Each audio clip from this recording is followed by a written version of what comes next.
So I'm not going to be covering the custom timeframes in this talk, Stamatis, but plenty of other stuff. I guess I have 40 minutes. I'm going to try and keep the talk to 30, 35 minutes and take 5 minutes of questions at the end. Please let me know if I overrun. I want to make sure there's enough time for the next presenter. Just a quick question. Yeah. You want questions only at the end, or you want people to interrupt in the middle? That's a tricky thing. Yeah, let's take them at the end. I've got quite a lot of material, and I don't want to get sidetracked. Hopefully, what I'm saying makes sense, and people won't need to, get clarification. But yeah, let's wait till the end. Go ahead. Okay, so this, I've been doing SQL for a long time, and first wrote a SQL engine in Oracle in 1995, and since that time, SQL has just grown massively. There's a lot of areas that people said could not be done in SQL. In 1995, people weren't even sure whether transaction processing was appropriate for SQL. But since then, we've added XML support, JSON support, geospatial support, text, a whole bunch of application areas that used to have specialized databases are now done in SQL. And yet, the biggest one of all, arguably, is business intelligence. And business intelligence runs on top of SQL databases, but BI tools have their own query languages. And this is a mystery. Some of why is it that they haven't converged to SQL? There's a few possible reasons. One is that they want, they have what they call a semantic model or business views. So, one of the things a BI tool stores in its model is presentation information like captions, format strings, colors, fonts, that kind of stuff. A BI tool provides governance, access control. It predefines join paths. It defines reusable calculations like a definition of profit. And as we'll see, a BI tool allows you to represent some complex questions much more concisely than you can in SQL. But still, so, even while I'm acknowledging that this good stuff that these BI tools do, it's still, the last two are really concerning to me, that in order to define, let's say, define a profit, you have to do this in your BI tool, and you're not able to do it in your SQL schema. And it's also concerning that what is a straightforward query is going to result in 3 pages of SQL. So I started looking at what it would take to fix these points, especially the last two in the list. So, my proposal is to add the necessary extensions to do those last 2 points in the SQL language, to extend the SQL language.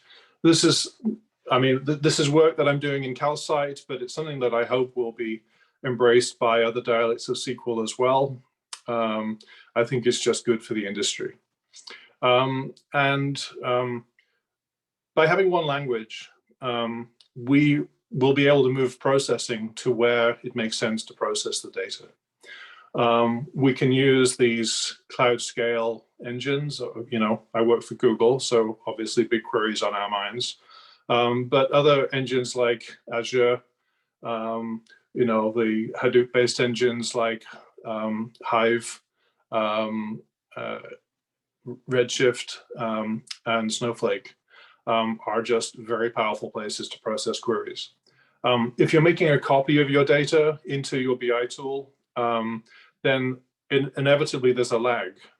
If you copy every hour, then some data is going to be, an hour out of date.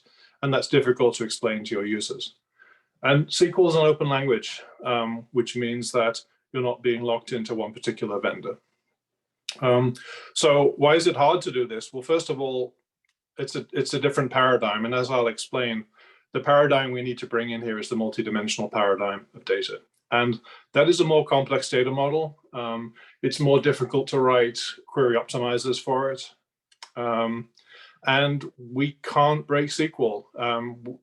If we extend SQL, then all the existing SQL has to continue to work and has to continue to produce the same results. So, I mean, it's for 20 years, I think the industry has wanted to do this, but it's not been able to. I'm going to use a metaphor here between a pasta machine and pizza delivery. So if you want to make, let's say, I'm not sure what that is, egg tagliatelle or something, you put the pasta through the machine in one way. And then if you want to make like, I don't know, green spaghetti, then you need to make a new batch of pasta dough, mix some spinach into it and put it through the machine again. And it's quite time consuming because you have to do all of the steps in the process in order to change, one little thing about the result. On the other hand, if you dial a pizza, if you decide that you want anchovies on your pizza and you don't want olives, then you can just basically ask for exactly what you want. And the result is you still get a meal, but you're basically asking for what you want and you're not specifying the steps, all of the steps to make the pizza. So let's just apply this to query processing. Relational algebra, which is what SQL is based on, it's obviously based on the relational model, which means data is modeled as tables. But it's an algebra, which basically means you use a set of mathematical operations like joins, aggregates, filters to actually do the processing. And it's pretty common for a query plan to look something like the left, where you're doing a self join. You're reading the same three tables twice. Perhaps one is you're joining, looking at 1994. The next one you're looking at 1995. To compare 1994 to 1995, you have to read the data twice and then join it. And that results in a lot of code that your SQL user has to write. And that's a reason that the BI tool exists, is because it is so difficult to ask that simple question. On the other hand, in the multidimensional model of data, there's no necessity that the data is stored in a cube, by the way, and nor that you present it in a cube or in a pivot table. But it's simply just the way you write your query. You can basically just add, you can do a computation by just saying, what's the coordinates of the cell? Tell me the, tell me the profit for supplier equals ACE and date equals 1994 January. And the system is able to compute that efficiently.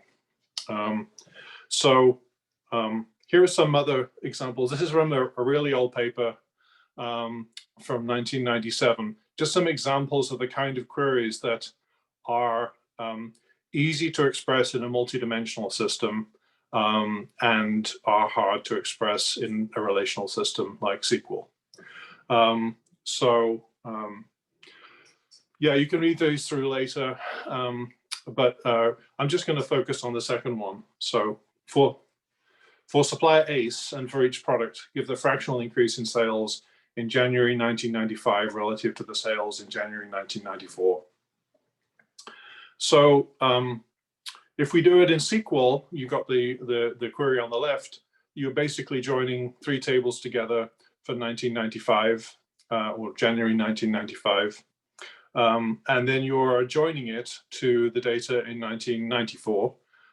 You're using a left join to be careful, in case there weren't any sales in 1994.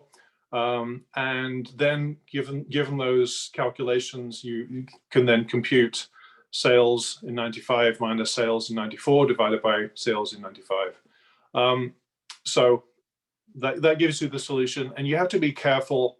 I mean, here we're joining 1 month to 1 month.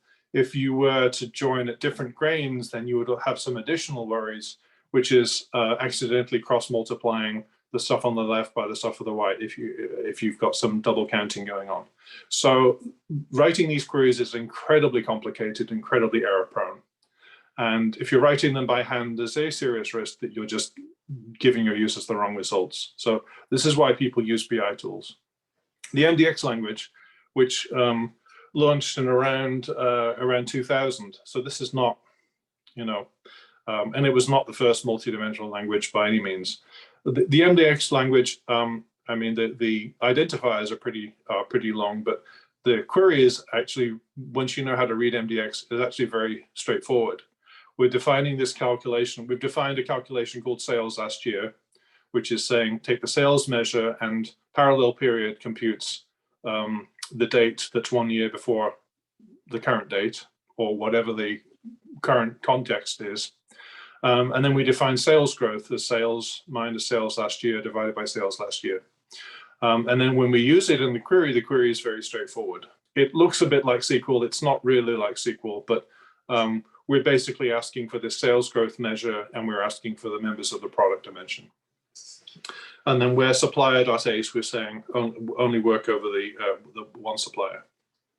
So in my proposed SQL with measures, it inherits a lot of the paradigm from the MDX, in that we're still joining the same three tables together. The MDX one, you'd already joined them in building the cube, and here you could pre-join them, but I'm just showing that actually it's just pretty straightforward to work on the raw tables. So yeah, we've got where supplier name equals ACE and where floor of s.date to month is 1995 January. So the interesting thing happens in the select clause. So we've defined sum of sales as the sum sales measure. So as measure is a new syntax here. And the other new thing is the at keyword. So we were evaluating the sales measure at, and we're saying take the current, we're saying set the month to 1994 January. So we are looking at the 1995 data, but we're saying I want you to evaluate this measure the year previously. This is surprising to some people, because it looks as if we've already thrown away 1994, because our where clause says 1995. So this measure is not computing using the pasta machine model, right? This is pasta that we've already thrown away, right? We've already thrown away the 1994 data, but using this measure construct, we are allowed to ask for some data that has not come through our where clause. And you might say, wow, that's going to blow my security, blow a hole in my security. Actually, it doesn't. The person that designed this measure kind of very, provided the means to run this calculation at any valid point in the data. But it's immense power that prevents you from having to add self-joins and continually change your where clause. So as you can see, it's a lot more concise. There's this problem, people have been trying to solve this problem many, many, many times. And there are, SQL is not a minimal language. There are many ways of writing the same thing. In the beginning, the only way of doing this was writing self-joins. In other words, reading the same table twice for perhaps different time periods.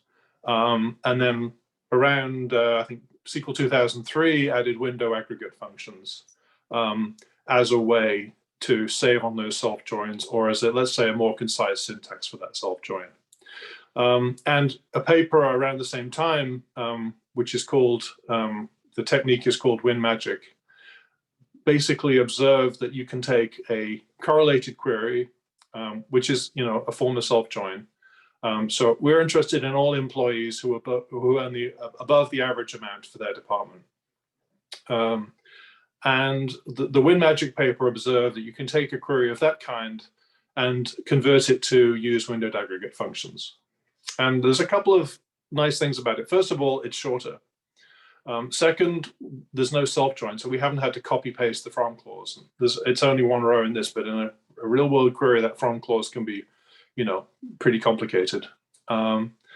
And making the query more concise helps the query optimizer because it makes it easier for it to identify common sub-expressions and so forth. And it is actually more efficient to execute as well, because it makes sense that as the database is scanning over the employees table, it doesn't actually need to scan the employees table twice. It can actually read it once, and it can be computing the departmental average at the same time as it's looking at the the salary of each employee.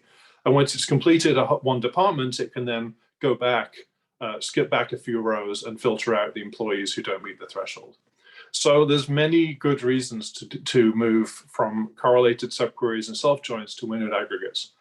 I claim that measures are a generalization of windowed aggregates to situations where the data is not coming from,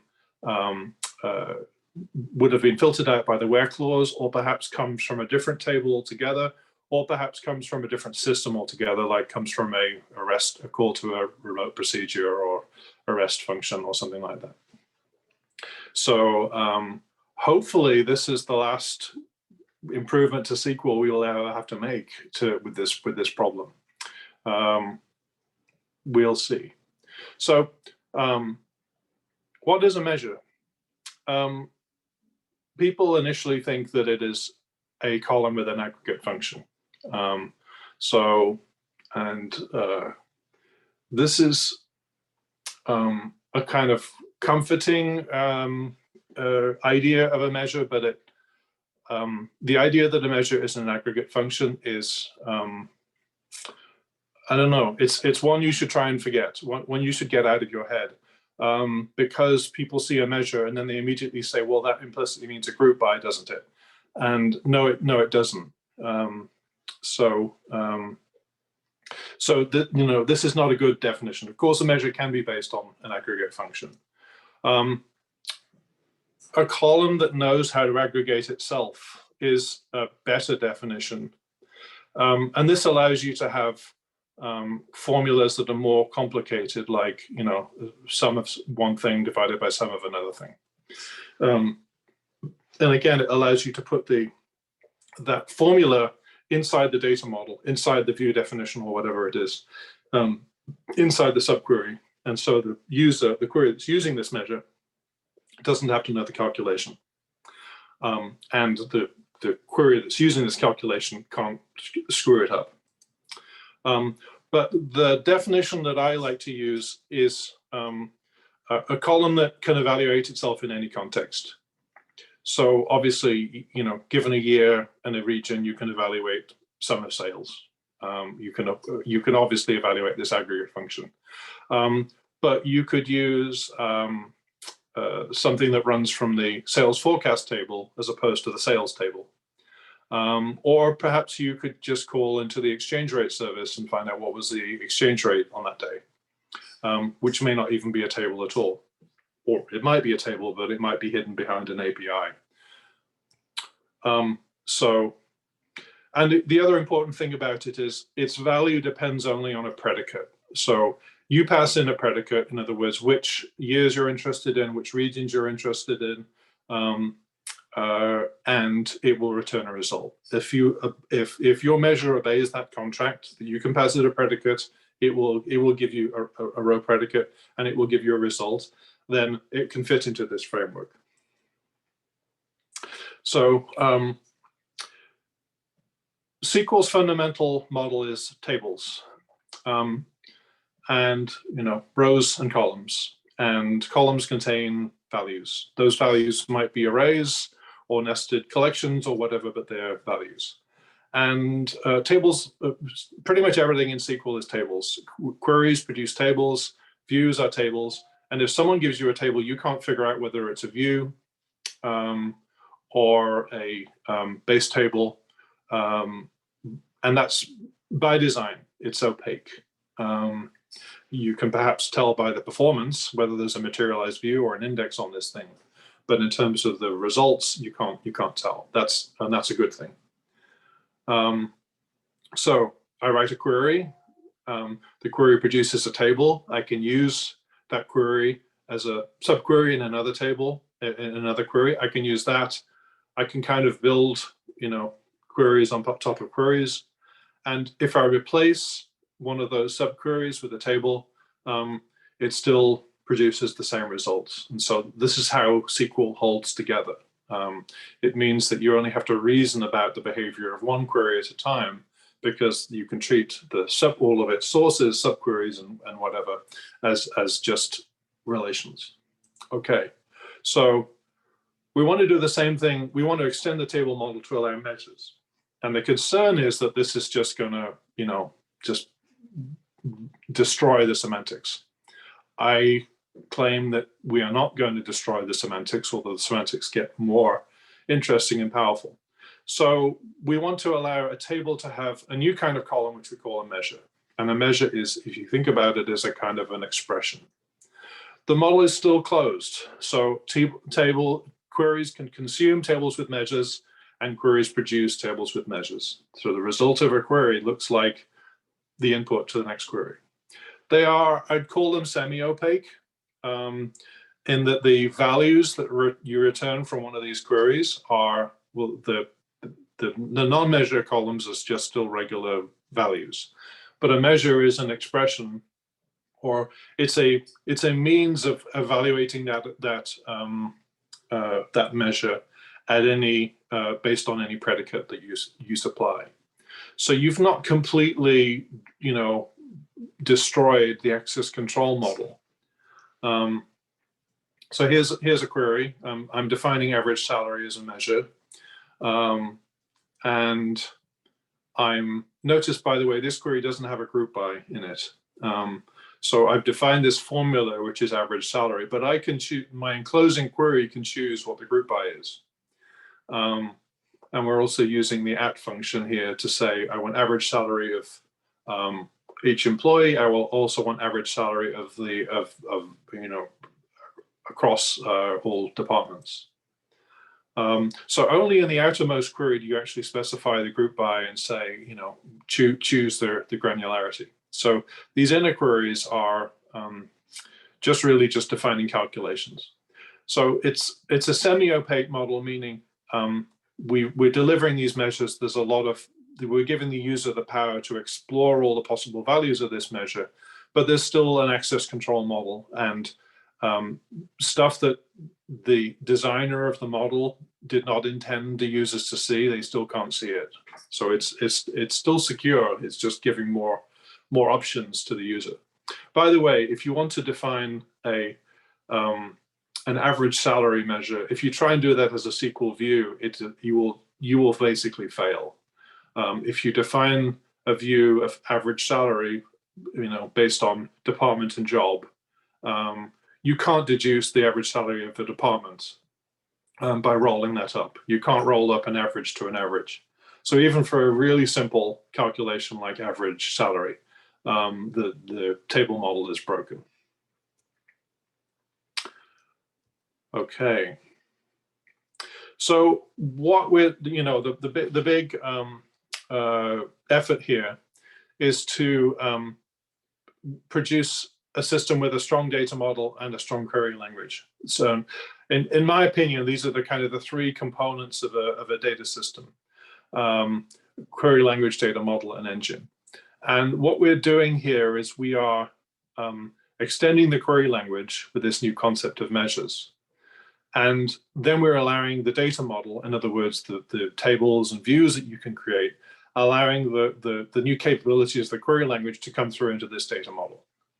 And this means that you don't really need a very rich data modeling language. As long as the data model is able to store view definitions, then your users can build a really rich data model with all of their all their calculations, like the definition of profit that they use and so forth, can go into the data model. And if the stuff the users want that isn't, the designers haven't thought to put in a view, that's fine. They can just write a query. You can get what you need without having to change your model.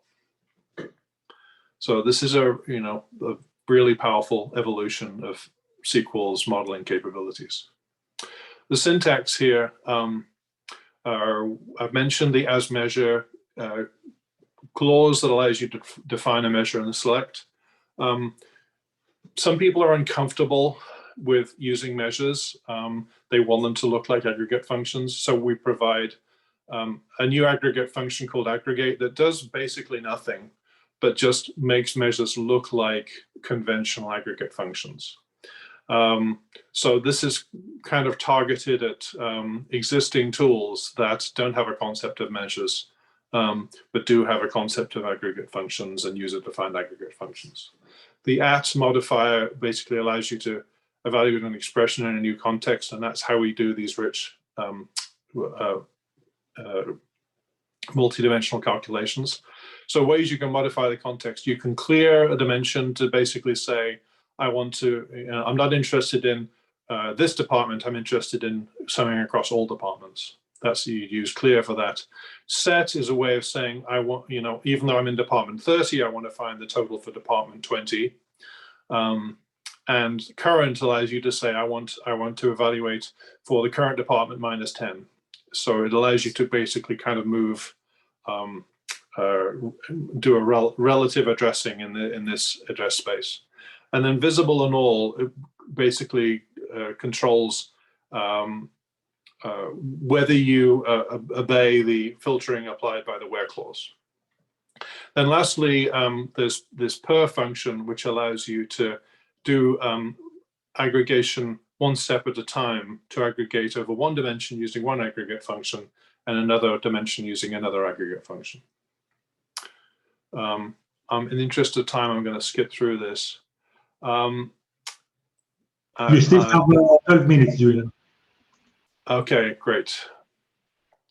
I'm gonna skip over the semantics, except to say the key idea here is that when I have a query that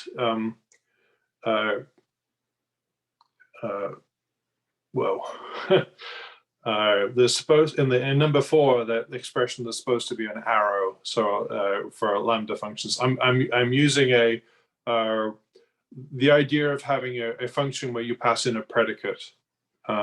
So the idea of a row predicate is crucial to how these semantics work.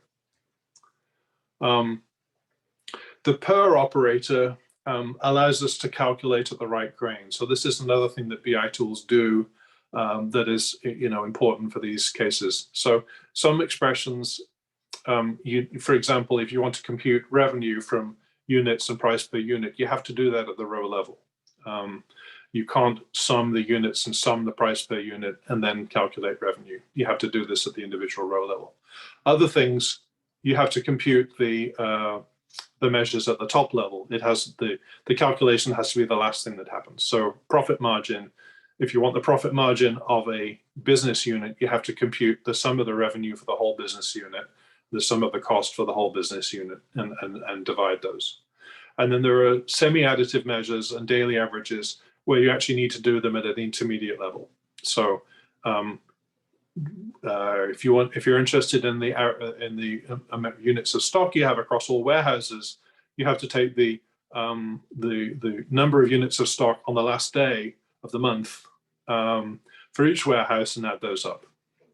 So these are patterns that are well known in the BI industry.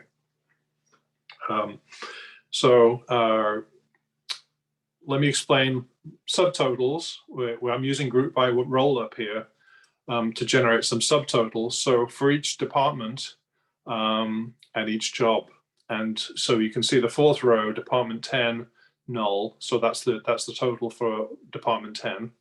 When you look at and the last row is the total for all departments and all jobs. So I've used the sum of salary aggregate function. I've also used a sum sal measure. And you'll notice that there's a discrepancy for department 20 and for all of them. The reason is that I've said where job not equal analyst. So when I compute the aggregate function, analysts are not included in this. They've been filtered out. But the sum of salary measure for a department naturally is for the whole department, not the rows that they happen to have displayed for that department. So is that what you want? Well, sometimes it is, sometimes it isn't. So by default, aggregate functions, you have no choice. Aggregate functions are only going to add the displayed rows. But measures, the default is to display all rows, not just the visible ones, but you can override. And so I've broken down here what the options are. But the last two lines, I can say sum of salary at visible to get the, to observe the where clause. Sum of salary at all is to see all things. I'm going to skip over this one. And yeah, just to summarize, so the goals of this are allowing you to express queries concisely as you would express the query in English, basically, without all of this business of self-joins that is stuff that you wouldn't use in your English kind of description of this, and it's just really logically unnecessary. So making the language more concise allows us to do top-down evaluation,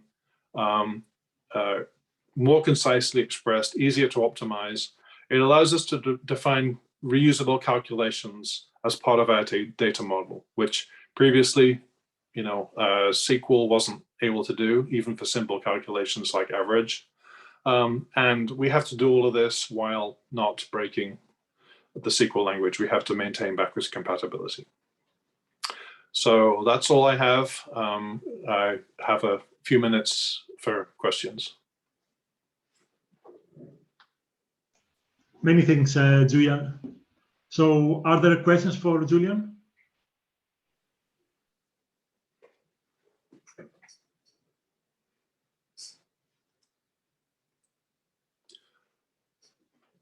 Oh, and by the way, I'm going to post the slides on the Apache Calcite Twitter, probably in the next 24 hours. I don't know when the recording will be available, but hopefully that will be on that Twitter account as well. I have one question, if I could ask it. Sure, go ahead, Kevin. You mentioned that you can't use regular SQL views to compute things like averages, and it just doesn't work. Why is that? Because the relational model says that this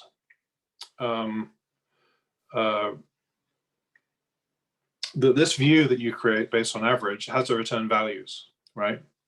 So if you've got 2 departments and 2 jobs, it's going to return 4 rows, right? So there's just not enough, and therefore there's going to be 4 averages. There's just not enough information coming through that view in order to be able to roll up, to the departments or roll up the grand total. There's just not enough information coming through. And you might say, well, I want my view to behave differently than a table, but that's just breaking the principles of relational algebra. That view has to be, the behavior of writing a query on that view has to be identical to if I substitute that view with a table, if I do a create table or select. So there's just too little information coming through that view in order to answer all of the questions that you would want to ask from it. Does that make sense? Yeah, that makes sense. Thank you.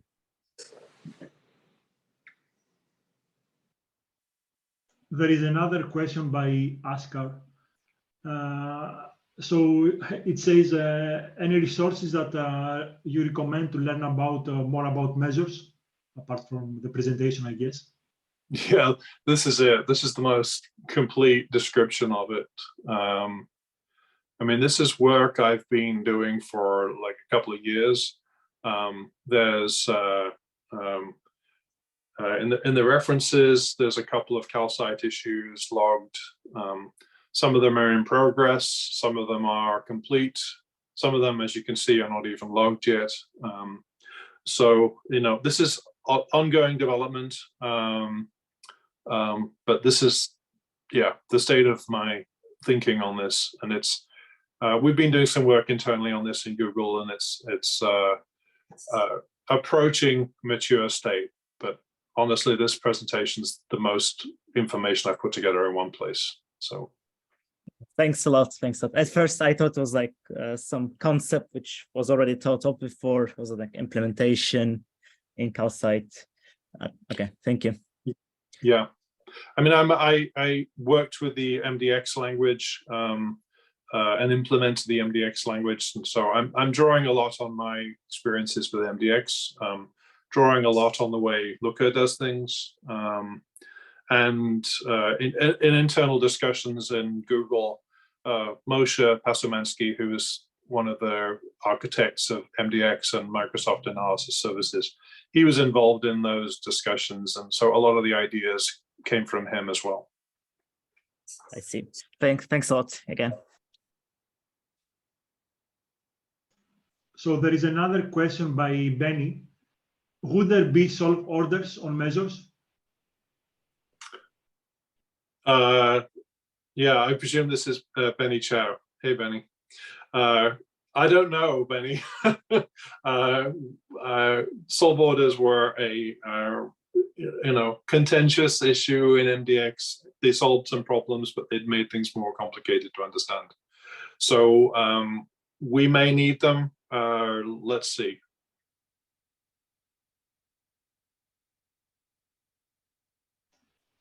And Sergey asks, how other SQL engine vendors solve similar issues?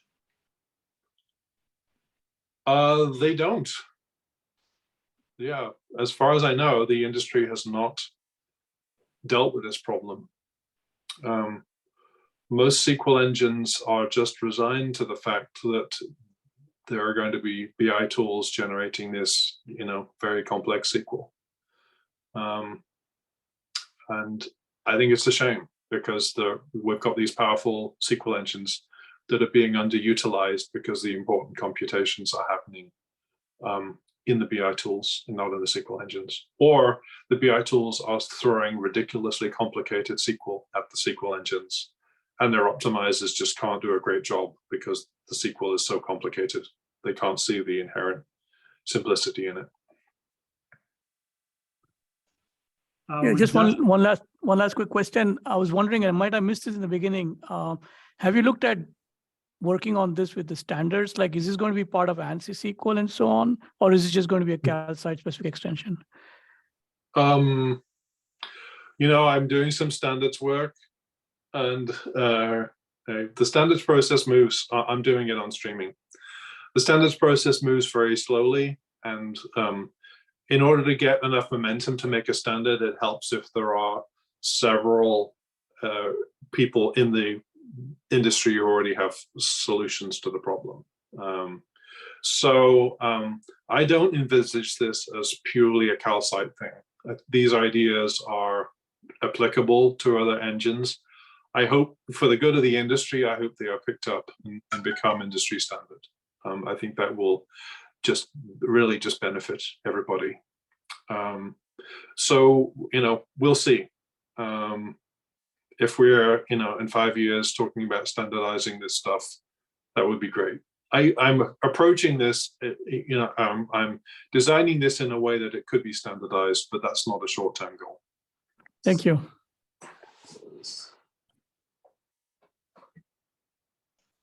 So Alex Chie asks, is this something like Malloy to solve? Well, Malloy is certainly solving the problem of building a richer, more user-friendly query language. There's a bunch of differences. I speak to Lloyd all the time. Malloy, it approaches the problem in a slightly different way. There's a lot in common, like the idea of building rich models by having a rich query language is something Malloy does. Malloy has a concept of measures, which is fairly similar to these, but I don't think it has a concept of filter context. I might be wrong. But Malloy makes extensive use of nested data. And I am not a believer. I believe people can create nested collections, but I kind of saw the way MapReduce and things like Pig worked on nested data, and my experience is it's not the most natural way of dealing with data. I think that the multidimensional model, where you define a measure and then you can evaluate that measure at any point in space, is a simpler and more composable way of modeling calculations. So we'll see. Yeah, Lloyd is speaking about Malloy at Data Council in Austin in 2 weeks, and so am I. So this question will come up again.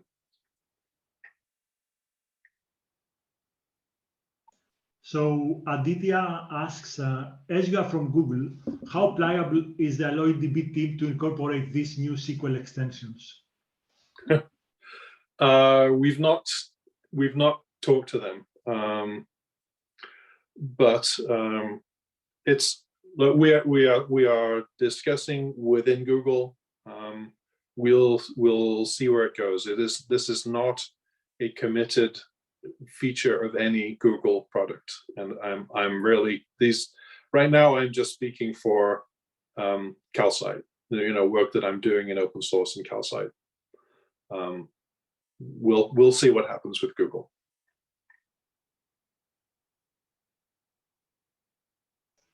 Cool. Thank you.